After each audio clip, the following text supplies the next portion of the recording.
전능하신 하나님 주께 감사드리세. 날 위해 이 땅에 오신 독생자 예수, 나의 왕과 뜻하게 주를 사랑합니다. 날 위해 이 땅에 오신 독생자 예수. 성도 여러분 안녕하십니까? 하나님의 말씀을 사모해서 하나님의 전을 찾으신 여러분들을 진심으로 환영합니다. 하루하루 살기가 참 힘드신데 6일 동안 사시고 제7일에 이제 안식일에 쉬시기 위하여 이 자리에 오신 여러분들을 진심으로 환영하고, 예수님 안에 있으면 예수님은 정말 힘을 주시는 분이십니다. 오늘 저희는 요한복음 9장을 살펴볼 건데요. 요한복음 9장에는 그동안 요한복음에서 나타났던 여러 가지 기적들 가운데 6번째의 기적이 나타나는 부분입니다. 그동안 저희는 요한복음 7장과 8장을 통하여 예수님은 어떤 분이신가? 예수님은 누구이신가? 라고 하는 질문에 대하여 예수님은 생명의 물이시며 또 예수님은 생명의 빛이시다 라고 하는 그런 사실들을 저희들이 살펴보았습니다. 그래서 예수님께서 말씀하시기를 나를 믿는 자에게는 영원히 목마르지 않는 생수를 주시겠다 약속을 하셨고, 그 앞에 7장 8장에서는 나는 세상의 빛이니 나를 따르는 자는 어둠에 다니지 않고 생명의 빛을 얻을 것이다 이렇게 말씀을 주셨습니다. 그래서 예수님은 생명수, 영원한 생명수가 되시면서 또 이제 8장으로 넘어오면서는 생명의 빛이시다 라고 하는 그런 의미의 내용을 전달해 주셨습니다. 요한복음 9장에서는 그 빛이신 예수님이 왜 빛이신가를 이제 실제 삶을 통하여 보여주시는 내용입니다. 빛을 전혀 볼 수 없었던 한 나면서부터 눈먼 자에 대한 얘기가 요한복음 9장에 등장을 합니다.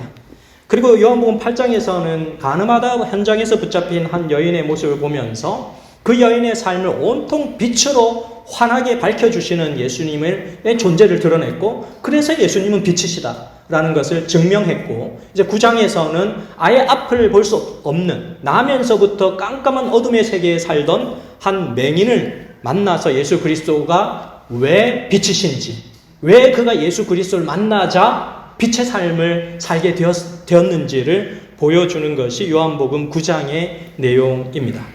요한복음 9장 1절의 말씀을 보시면 예수께서 길을 가실 때에 날 때부터 맹인된 사람을 보신지라 라고 기록하고 있습니다.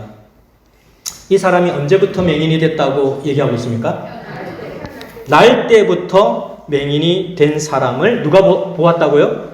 예수님께서 보셨다라고 기록하고 있습니다.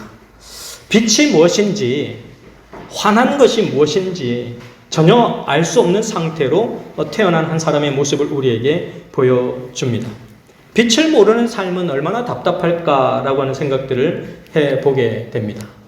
아침에 우리가 일어나서 햇빛이 창가로 싹 스며들 때에 그 아침에 그 상쾌한 느낌, 햇빛이 우리의 시선에 딱 들어오면서 이제 잠이 딱 깨는 그 순간 너무너무 모든 한밤의 피로와 고통과 눈물과 아픔이 다 사그라지고 없어지고 아침에 그 따뜻한 햇살과 함께 나의 삶이 시작되는 그런 놀라운 시간들을 모른다? 참 앞이 캄캄할 수 있습니다. 어머니 뱃속에서부터 경험했던 10개월간의 어둠이 그 인생의 전부가 된 한 사람의 모습을 그리고 있습니다. 그는 태어나서부터 성장을 거듭하면 할수록 점점점 더 어두운 인생을 걸어간 한 사람의 모습을 우리에게 보여줍니다. 그는 태어날 때부터 앞을 보지 못했기 때문에 아버지와 어머니의 얼굴을 알아보지 못합니다. 아버지가 웃고 계시는지, 어머니가 울고 계시는지, 아버지가 일어서 계시는지, 어머니가 앉아 계시는지를 전혀 알 수가 없는 인생을 살아온 것입니다. 나의 형제가, 형님이, 동생이 어떻게 생겼는지, 또 그들이 무엇을 좋아하는지 전혀 느끼지 못하는 인생을 살아갑니다. 함께 살아가는 형제들의 삶을 공유하는데도 한계가 있는 모습을 보게 됩니다. 아무것도 확인되지 않는 불확실성 속에서 모든 것을 촉각에만 의지해야 하는 그런 삶을 걸어갑니다. 우리는 평생 동안 빛을 보면서 살아왔기 때문에 빛이 얼마나 소중한지를 저희들은 알지 못합니다. 그러나 전혀 빛을 보지 못하며 살아간 인생에서 빛이라고 하는 것은 정말로 생명과 같은 것이라는 사실을 오늘 요한복음 9장을 통하여 예수 그리스도께서는 드러내고 계십니다. 저는 첫 목회지가 삼낭진인데요. 그곳에 앞을 보지 못하는 조용식 씨라고 하는 분이 살고 계셨습니다. 제가 이제 삼낭진에 제일 처음 제가 목회를 나와서 영남 앞에 목회를 나와서 제일 처음 발령을 받은 곳이 삼낭진인데 그곳에 그 동네에 너무나 작고 성도님들도 많지 않았기 때문에 뭐 몇 번 방문을 하면은 금방 싹 방문을 다 하고 또 쉴 수 있는 그런 동네입니다. 그래서 동네가 작기 때문에 어떤 사람들이 누가 사는지 교회 다니든 안 다니든 훤히 사람들 다 알 수 있는 그런 동네가 삼낭진이었습니다. 그런데 제가 다니는 곳마다 항상 그 눈에 딱 띄는 한 분이 계셨어요. 제가 이렇게 거리를 지나다가 딱 보면 남의 집 앞에 앉아 있다든지 아니면 따뜻한 햇살이 비치는 그 창가 앞에 나와서 이렇게 우두커니 앉아 계신다든지. 그런데 그분은 굉장히 귀가 밝으셨어요. 잘 앞을 볼 수는 없었지만 귀가 굉장히 밝았습니다.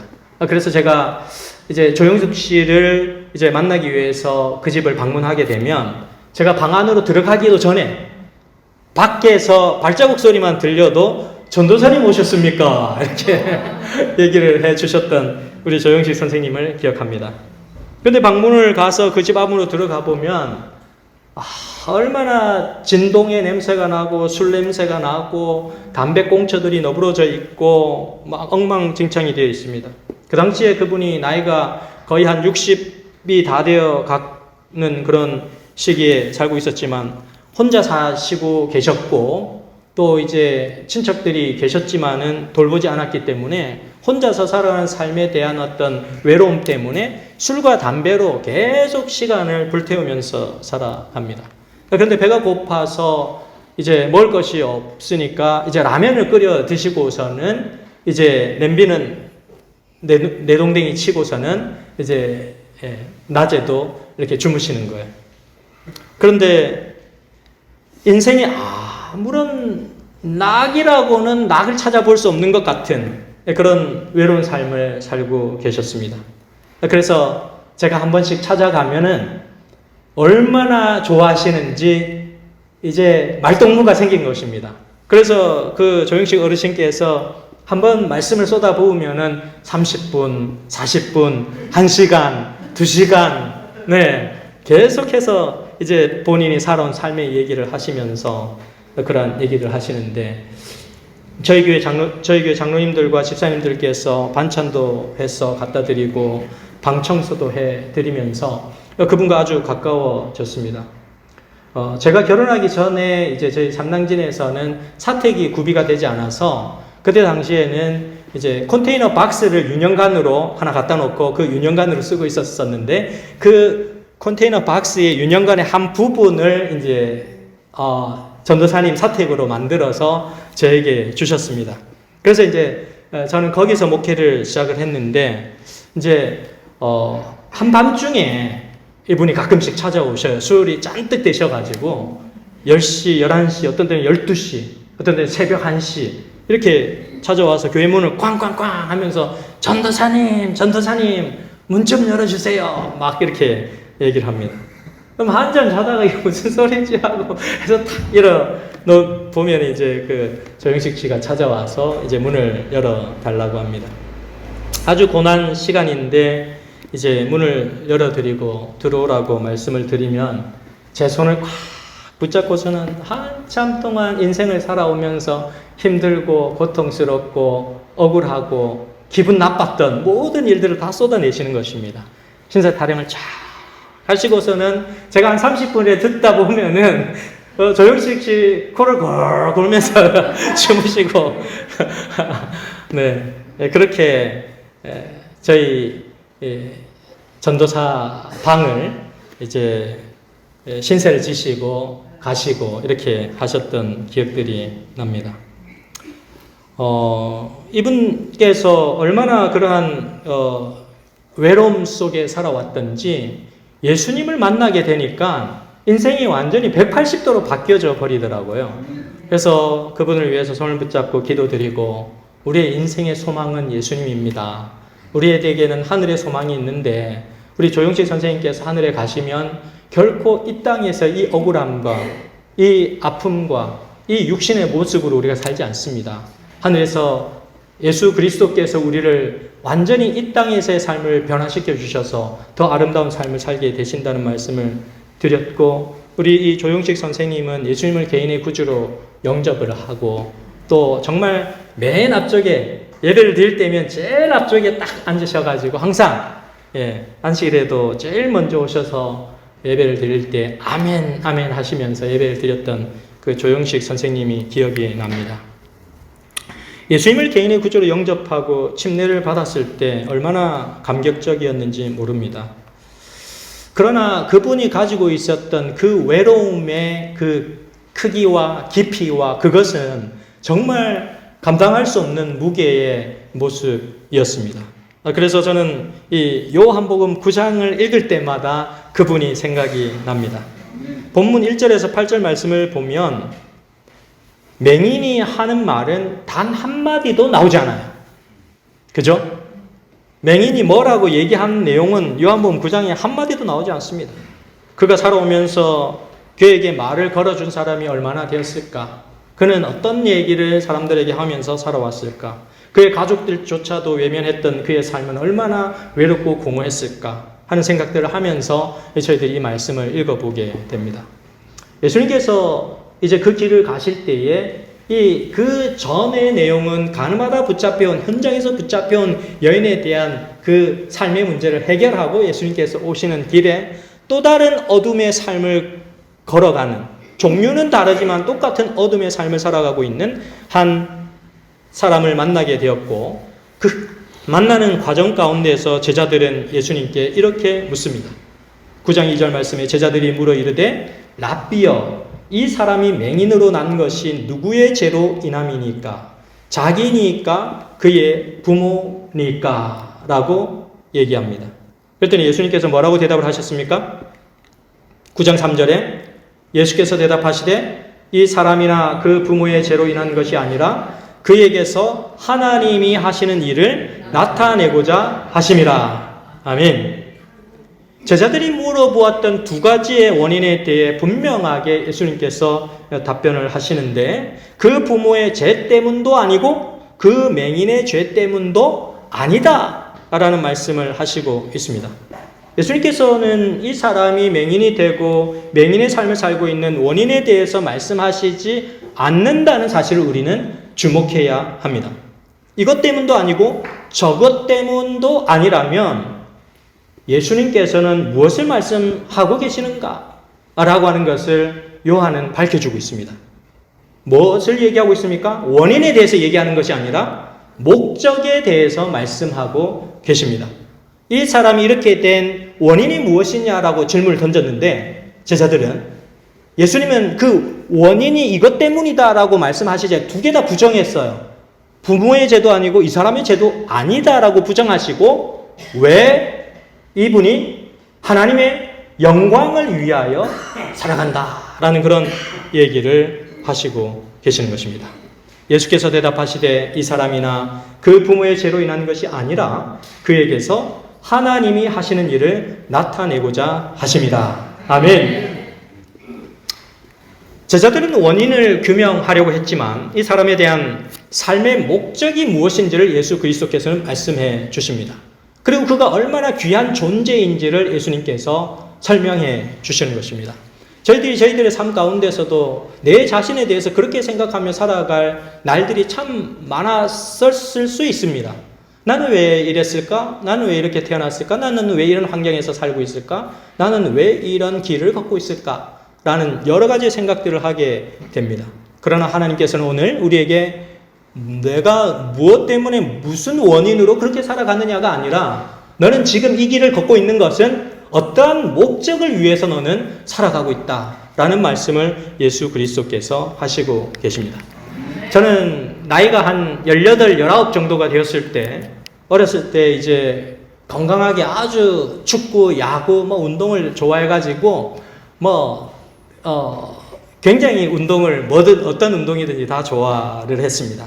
그런데 18살, 19살 정도가 되니까 무릎에 통증이 오기 시작했어요.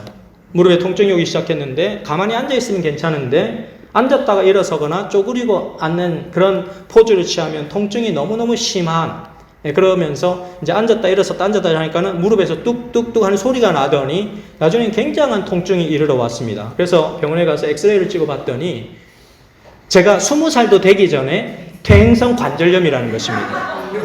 네, 엑스레이를 찍어보고서는 의사 선생님이 깜짝 놀라는 거예요. 60대, 70대 돼야 오는 퇴행성 관절염, 류마티스 관절염도 아니고 퇴행성 관절염이 왜 이렇게 어린 학생에게 오는 거지, 이렇게 생각을 하게 되는 것입니다.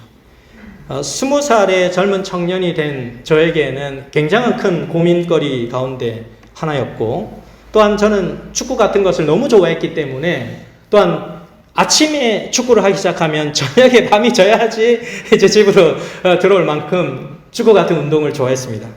그런데 의사 선생님 하시는 말씀이 굉장히 확률은 떨어지지만 0.01% 정도밖에 되지 않는 확률이지만 간혹 20대 이하의 젊은 사람에게서 이런 현상이 나타난다는 것입니다. 그래서 제가 그런 프로테이지 중에 속하는 한 사람이었습니다. 그래서 세월이 지나고 이제 제가 군대를 갈 나이가 되었는데, 원래는 현역병으로 이제 육군 현역병으로 입대를 하게 되어 있었는데, 이제 그렇게 무릎이 좋지 않은 상황이 되어서 이제 동아대학병원과 부산대학병원에 가서 진찰을 받았습니다. 세부 진찰을 받았고 이제 엑스레이와 CT와 MRI를 찍으면서 이제 부산대학교 의사 선생님께서 이런 상태로 군사훈련을 받을 수 있겠냐고, 이런 상태로 군사훈련을 받기엔 좀 힘들 것 같다. 그러니 재검 신청을 하시라, 이렇게 말씀을 저에게 주셨어요. 그래서 이제 병무청에다가 재검 신청을 냈더니 언제 다시 와서 신체 검사를 받으라 해서 이제 신체 검사를 받으러 다시 와. 그때 병무청에 온 게 여기 진시장 있는데, 여기 부전역 있는데 여기 옛날에 병무청이 있었어요. 자, 여기 와서 이제 재검 신체 검사를 받았습니다. 그래서 받았더니 이제 바로 의사 선생님께서 이제 제2국민역으로 분류를 해 주셨습니다. 그래서 제가 이제 기도를 하면서, 예전에 제가 고등학교 2학년 정도에 이재룡 박사님께서 천명성사 운동을 이제 창안하시고 1992년 12월부터 천명성사 1기, 2기, 3기 해서 쭉 천명성사 운동을 하는데, 한 해에 1000명의 젊은이들을 전 세계에서 일으켜서 예수 그리스도의 재림에 대한 준비를 마쳐야 된다라고 해서 이제 시작된 운동이었고, 목사님은 그때 당시에 전국을 돌아다니시면서 그런 메시지를 증거했고, 정말 젊은 청년들 중에 군대를 해결했거나 6개월 방위를 가신 분은 전부 다 천명성사 지원해 주십시오, 이런 얘기를 하셨어요. 그래서 제가 그걸 듣고 참 감명을 많이 받아가지고, 목사님 하나님 저에게도 그런 기회를 주시면 제가 받은 2년의 군 복무 시간의 절반을 하나님께 드리겠습니다. 기도를 드렸는데 하나님께서 그런 방법으로 응답을 하셨습니다. 그래서 저는 이제 신학과 4학년을 마치면서 졸업식에 가지 않고 천명선교사를 지원해서 천명선교사로 갔습니다. 그래서 하나님께서 불러주신 그곳에서 이제 해외 선교 봉사를 하게 되었는데, 저 천명선사 가기 전까지는 얼마나 많은 눈물과 고통과 이 무릎 관절, 퇴행성 관절염 때문에 내 삶의 미래에 대하여 얼마나 많은 고민을 했었는지 몰라요. 그래서 많은 교수님들을 찾아뵙고 얘기를 나누고 목사님들과도 얘기를 나누고 내 미래에 대하여 여러 가지 얘기를 나눴습니다. 그런데 저는 원인을 규명하려고 했고, 내 삶에 이렇게 찾아온 이런 희한한 일들이 어떻게 나에게만 오는가라고 하는 생각들을 했었는데, 하나님께서는 그런 과정을 통하여 하나님의 영광을 드러내는 삶으로 저를 사용하셨다라고 생각을 하게 되었습니다. 저는 이제 이 서면교회 와서 우리 윤민환 장로님을 보면서도, 우리 윤민환 장로님께서 설교도 하시고 또 시무도 하시고 이렇게 하시는데, 그 모습을 보면서도 참 많은 은혜를 받았고, 또 여기에 나온 요한복음 8장 3절의 말씀, 그에게서 하나님이 하시는 일을 나타내고자 하심이라 라고 하는 그러한 하나님의 그 목적, 우리 인생에 대한 하나님의 목적을 읽을 수가 있었습니다. 그래서 저희들은 우리의 인생에 힘든 일이 일어나게 되면 왜 나에게만 이런 일이 일어나지? 라고 우리는 생각을 하게 되고, 그 원인을 자꾸 규명해 내려고 하나님께 따지는 때가 많습니다. 그러나 하나님께서는 오늘 우리에게 말씀하십니다. 그 원인을 규명하는 것보다 하나님께서는 너희의 삶을 통하여 하나님의 영광을 이 땅에 환하게 드러내기를 원하신다라고 저희에게 말씀하시는 것입니다. 자, 그렇다면 이 맹인의 삶을 통해서, 요한복음 9장에 나타난 이 맹인의 삶을 통해서 하나님께서 보이실 하나님의 영광, 하나님의 일은 과연 무엇이었을까라고 하는 것입니다. 정말 길거리를 걸어가다 보면 그때 당시에 사람들이 이제 그 거린을 바라볼 때에는, 이 맹인을 바라볼 때는 거린처럼 생각을 했거든요. 그래서 한 푼 주십시오라고 하는 그런 거린처럼 생각을 하며 살아왔단 말씀이죠. 그런데 그에게서 하나님께서 어떤 하나님의 일을 나타내시고자 하시는가? 하나님께서는 그의 삶을 통하여 어떤 영광을 나타내려고 하는가라고 하는 것을 우리는 살펴보게 된 것입니다. 우리는 어떤 대단한 것을 발견하지 않습니다. 요한복음 9장에서 우리는 그 날 때부터 맹인이었던 사람에게 어떤 사건이 벌어진 것을 우리는 보게 됩니까? 예수님이 그에게 찾아온 사건을 보게 되는 것입니다. 다른 큰 사건이 없어요. 예수님께서 그 흑암 같은 인생에 찾아오셨다는 사실 자체를 우리에게 드러내주고 있습니다. 예수님께서 그를 찾아오셨는데 그의 인생이 완전히 바뀌어졌어요. 예수님께서는 그의 곁에 오시기만 했는데 그의 삶이 완전히 달라졌습니다. 그 전까지는 예수님이 없었습니다. 그는 예수님을 몰랐습니다. 예수님과 함께하지 못했습니다. 예수님이 어떤 존재인지를 갈망하지도 못했습니다. 그런데 예수님께서 오시자 그의 삶이 완전히 바뀌어졌습니다. 본문 5절의 말씀을 보시면 요한복음 9장 5절에 내가 세상에 있는 동안에는 세상에 무엇이다? 빛이다 라고 말씀하고 계십니다. 그리고 나서 예수님께서 이 말씀하신 후에 요한복음 9장 6절에서 7절에 이렇게 말씀하십니다. 이 말씀을 하시고 나는 세상의 빛이다 말씀하신 다음에 땅에 침을 뱉어 진흙을 이겨 그의 눈에 바르시고 이르시되 실로암 못에 가서 씻으라 하시니 실로암은 번역하면 보냄을 받았다라는 뜻이라. 이에 가서 씻고 밝은 눈으로 왔더라 라고 기록하고 있습니다. 우리가 예수님께서 이 한 맹인을 치유하는 장면에서 우리가 주목해야 할 대목이 있습니다. 우리가 주목해야 할 부분은 예수님이 땅에 뱉으신 침도 아니고 또 진흙도 아니고 실로암 못도 아닙니다. 그렇다면 우리는 이 사건과 이 장면에서 무엇을 기억해야만 할까요? 본문에서는 기록이 되어 있지 않지만 가장 중요한 것이 하나가 있는데 그것은 예수님의 손입니다. 침이나 진흙이 치유의 능력이 있었던 것이 아닙니다. 그렇다고 해서 실로암 연못이나 그곳에 물이 어떤 치유의 능력을 가지고 있었던 것이 아닙니다. 누구의 손이? 예수님의 손이 치유의 능력을 가지고 있었다는 사실을 우리는 기억하게 됩니다. 그래서 우리는 이 부분을 주목해 보아야 하는데 기적의 출발은, 내 삶의 변화의 출발은 예수 그리스도의 만지심에 있다. 예수님께서 내 인생에 와서 내 인생을 만지셔야 내 인생이 달라진다 라고 하는 것을 우리는 확인해 볼 수가 있습니다. 그런데 예수님께서 단번에 눈을 뜨고 너는 밝은 인생을 살아라 말씀하실 수 있으셨어요. 창세기 1장의 기적과 같은 내용을 이 맹인에게도 하실 수 있으셨습니다. 그런데 예수님은 이 맹인에게 그러한 방법을 사용하지 않았습니다. 왜 그랬을까요? 예수님께서는 땅에 침을 뱉고 진흙을 이겨서 그의 눈에 발라주고 또 실로암에 가서 직접 씻으라고 말씀하시고 또 씻은 다음에 다시금 나에게로 와라고 말씀하시는 예수님의 모습을 보게 됩니다. 왜 단순하게 한 번에 하시지 않고 여러 가지 그런 과정을 거치게 하셨을까요? 우리는 우리의 인생에서 단번에 일어나지 않는 일 때문에 참 힘든 일이 많고 예수님께 하소연을 하는 일이 많습니다. 내가 기도를 하면 한 번에 딱 들어지면 참 좋은데 시간이 많이 걸립니다. 또 내가 기도한 것과는 다르게 어떤 방향이 흐르는 경우도 참 많습니다. 땅에 침을 뱉는다든지 진흙으로 반죽을 한다든지 그게 내가 눈 뜨는 거하고 무슨 상관이 있어요? 예수님 말할 수 있습니다. 실로암에 가서 눈을 씻는 것 그것이 어떻게 나에게 도움이 됩니까? 라고 말할 수 있습니다. 그것이 무슨 치료에 도움이 됩니까? 라고 말할 수 있습니다. 근데 놀랍게도 예수님은 이 날 때부터 눈먼 이 맹인에게서 이러한 과정을 통하여서 빛이 무엇인지를 드러내 보여주고 계십니다.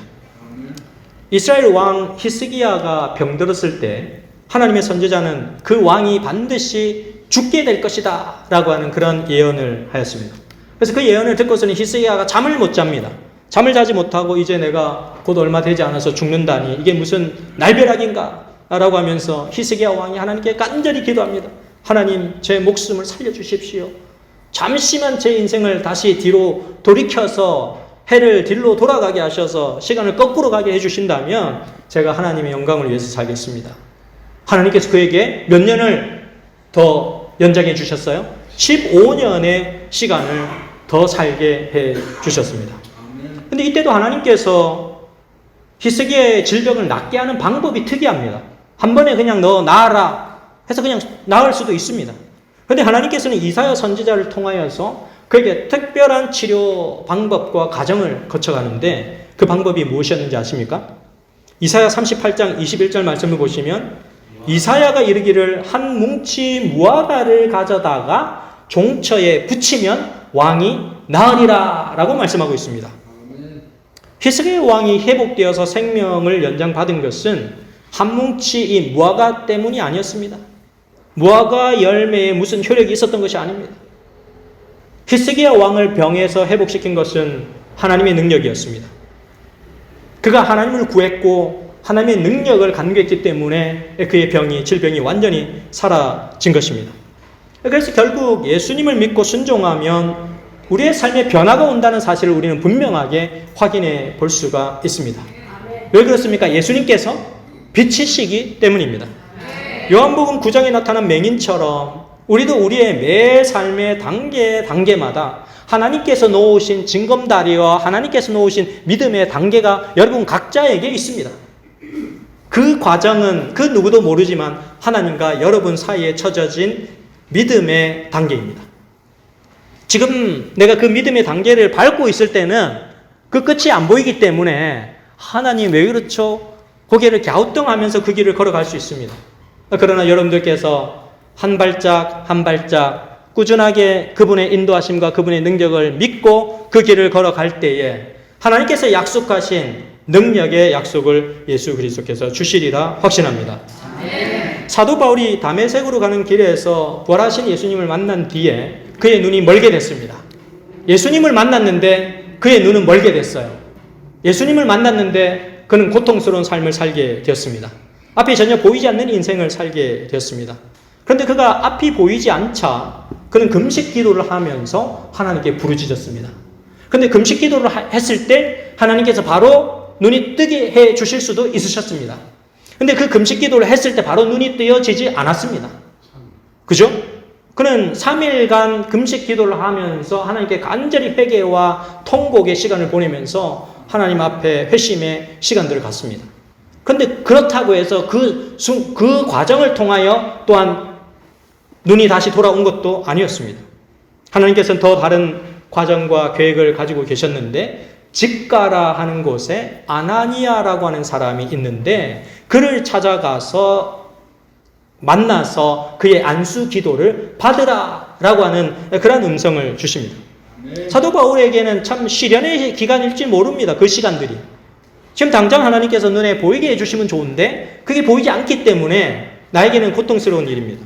그런데 이 사도 바울은 하나님의 말씀에 순종하여서 아나니아를 찾아갔고 직가라는 곳에서 아나니아라는 사람을 만났고, 아나니아도 기도의 사람이었고 사도 바울도 기도의 사람이어서 하나님께서는 기도하고 있는 두 사람을 만나게 하셨습니다. 그리고 그 하나님의 역사로 그 아나니아가 기도하자 안수하여서 눈을 뜨게 되는 역사가 일어나게 되는 것입니다. 하나님께서 하시는 일을, 그 과정을 통하여 우리 모두가 보게 되시기를 갈망하고 있습니다. 헬렌 켈러가 얘기하기를, 참 어떤 사람이 가장 불쌍한 사람인 것 같습니까? 라고 물었을 때 헬렌 켈러가 어떤 사람이 가장 불쌍하다고 얘기했습니까? 볼 수는 있으나 비전을 보지 못하는 사람이 가장 불쌍한 사람이다 라고 얘기했습니다. 우리가 눈으로 보고 있으나 하나님의 기별을 알지 못하고 하나님의 약속을 깨닫지 못하고 하나님의 비전을 볼 수 없다면 우리가 가장 불쌍한 사람인 것입니다. 요한복음 9장에 나오는 이 맹인도 예수님께서 말씀하신 약속을 믿고 예수님께서 말씀하셨기 때문에 한번 예수님께서 침으로 뱉어서 진흙으로 이겨가지고 눈을 바른 사실이 전혀 그 당시의 의학적 상식으로도 맞지 않는 것 같지만 그냥 예수님께서 말씀하셨으니 실로암에 가서 눈을 씻어 본 것입니다. 믿음으로 한 단계 그냥 가는 것입니다. 그런데 눈이 띄어지고 밝은 세상을 보게 된 그런 기적들이 일어나게 된 것입니다. 예수님을 만나서 우리의 영적인 눈이 뜨여지게 되면 우리는 그때부터 하나님의 영광을 드러내고 싶어하는 인생을 살게 됩니다. 다른 사람을 쳐다보거나 나 자신을 쳐다보면서 절망할 필요가 없습니다. 왜냐하면 빛은 누구시기 때문에? 예수님이시기 때문에. 빛이신 예수님을 바라보며 살아가는 것입니다. 그것이 바로 생명의 빛을 따라가는 믿음이라고 할 수 있습니다. 찬양의 여왕이라고 하는 페니 크로스비라고 하는 사람이 있습니다. 이분에 대해서 혹시 들어보셨는지 모르시겠는데, 이분은 불행하게도 태어난 지 6주 만에 맹인이 되었습니다. 아버지가 일찍 돌아가셔서 22살 된 엄마가 이 크로스비를 돌봐야 하였습니다. 그런데 어린 엄마가 남의 일을 하면서 남의 집에서 일을 하면서 돈을 많이 벌어야 하기 때문에 이 크로스비를 어렸을 때부터 키워온 사람은 할머니였습니다. 그의 할머니와 대부분의 시간을 다 보내는 거예요. 그의 할머니께서 먹여주고 입혀주고 재워주고 뭔가 그에게 들어갈 모든 지식의 정보도 이 할머니가 공급해 주는 것입니다. 그런데 이 할머니가 굉장히 하나님을 잘 믿는 신실하신 분이셨습니다. 그래서 이 할머니는 어린 크로스비에게 창세기, 출애굽기, 시편, 잠언, 그리고 사복음서와 또 일반 서신, 바울이 쓴 서신서를 다 외우도록 하였습니다. 그래서 성경의 주옥 같은 말씀들을 다 암송하도록 어렸을 때부터 교육을 시켰는데, 그러자 이 크로스비의 삶이 완전히 달라지기 시작했어요. 부정적이고 또 그렇게 했던 모든 삶의 기쁨과 행복이 나타나기 시작하면서 이 어린 크로스비가 하나님의 말씀에 흠뻑 젖게 되면서 8,000편 이상의 찬미가 가사를 쏟아져 내게 되었습니다. 여러분들이 지금 부르고 있는 찬양 가운데 예수로 나의 구주 삼고, 크로스비가 작사한 찬미고, 인내하신 구세주여 내 말 들으사, 이 찬양도 이 크로스비가 작사한 것이고, 나의 갈 길 다가도록 예수 인도하시니, 이것도 크로스비가 작사한 것이고, 나의 영원하신 기억, 이것도 크로스비가 작사한 거예요. 이 8,000편에 해당되는 하나님을 찬양하는 곡을 이 어린 크로스비가 작사를 한 것입니다. 크로스비의 인생은 어떻게 보면 어둠의 인생이었지만 그가 하나님의 말씀을 받아들이고 하나님의 빛이라는 사실을 알게 되었을 때 그는 하나님을 드러내는 삶으로 그의 인생을 온통 바쳐버린 크로스비의 모습을 우리는 보게 되는 것입니다. 페니 크로스비가 이렇게 얘기했습니다. 비록 나는 앞을 볼 수 없지만 만족하며 살기로 했습니다. 내가 누리는 복을 다른 이들은 누리지 못하고 있음을 압니다. 내가 장애인이라고 울며 한숨 짓는 일을 이제 다시는 하지 않을 거예요. 라고 어린 크로스비가 얘기하였습니다. 빛의 신 예수님이 오자 그런 인생은 저 멀리로 사라져 버리는 것입니다. 요한복음 1장 4절에 이렇게 얘기합니다. 그 안에 생명이 있었으니 이 생명은 사람들의 빛이라. 하나님의 생명과 맞닿은 사람은 그의 삶의 가치가 완전히 달라집니다. 요한복음 9장의 맹인이 다시 찾은 것은 빛이 아니라 생명이었습니다. 이 맹인은 생명의 주인 되신 예수님을 만나고 그의 삶이 완전히 달라졌습니다. 비록 맹인이고 가진 것도 없고 배운 것도 없으며 나이가 많이 들어서 이제는 내가 어디짝에도 쓸모가 없다고 생각되어지던 그때에 그는 예수님을 만났습니다. 나는 너를 통해서 하나님의 일을 드러내기를 원한다 라고 하시는 예수님을 만났습니다. 예수님을 만난 결과 그의 인생은 완전히 바뀌었고 그는 새로운 삶을 살게 되었고 그는 빛의 인생을 살게 되었고 그는 정말로 예수 그리스도와 하나 되는 삶을 걸어가게 되었습니다. 오늘 그 예수님은 여러분들의 삶 가운데서도 들어오셔서 빛이 되시기를 원하십니다. 내가 혹시 어둠의 인생을 살고 있습니다.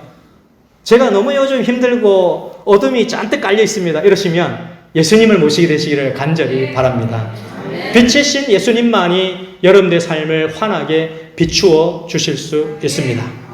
빛의 신 예수님을 소망하며 간절히 찬양하며 여러분들이 힘차게 하늘을 위하여 전진하는 그런 여러분과 제가 되시기를 간절히 바라면서 오늘 말씀을 줄이도록 하겠습니다.